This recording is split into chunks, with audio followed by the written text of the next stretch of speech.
Edini drugoligaš Krka je doma pričakala Rudar v povratni tekmi četrtfinala Pokala Slovenije. Veliko presenečenje na prvi tekmi, kajti v Velenju so zmagali Novomeščani z 0:2. Velenjčani pa so tekmo krenili odločno, tole je že prodor Vročine, ki je podal pred vrata, potem pa velika priložnost za Knape. John Mary pa je na koncu žogo potisnil mrežo in zadev za prednost gostov. Tudi sreča za Johna Maryja, katerega je žoga zadela in končala za hrbtom domačega vratarja.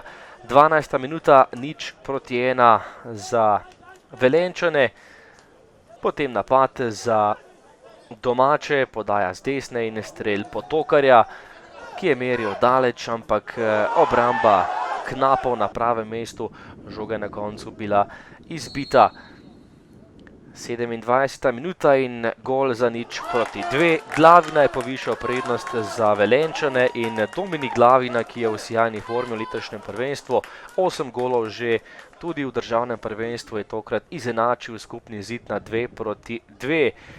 V naslednji akciji že napad za povišanje prednosti, ampak oddaleč je streljal Jahič, to je bila izvrstna obramba domačega vratarja, ki je žogo uspel odbiti v kot. Ostala je pri izenačenem rezultatu 2:2, skupno na 2 tekmah. Še napad in priložnost za Rudar, ki je bil boljši v tem prvem delu. Jahič je tokrat streljal mimo gola.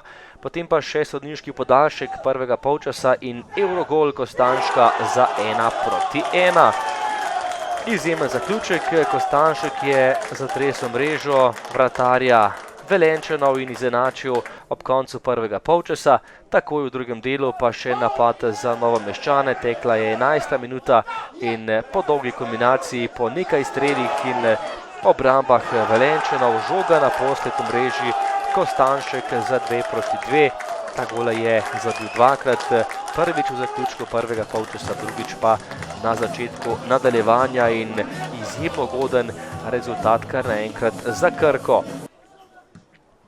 Do konca tekme so Velenjčani poskušali z napadi in poskušali priti do 2 zadetkov, ki bi jih pripeljala do polfinala Pokala Slovenije. Najprej John Mary in še enkrat lekot za goste.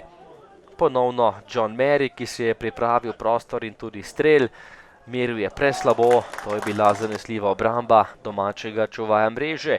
Še napad za Krko, Brekalo si je pripravil priložnost in na koncu streljal visoko čez gol.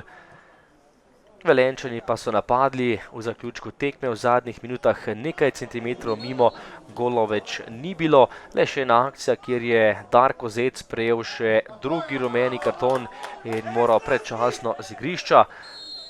Tekmo je velenjska ekipa končala samo z 10 nogometaši, z igralcem manj so končali tekmo gostje. Na koncu je bilo 2:2, kar pomeni, da gre Krka v polfinale s skupnim rezultatom 4:2 in zdaj čaka na svojega tekmeca.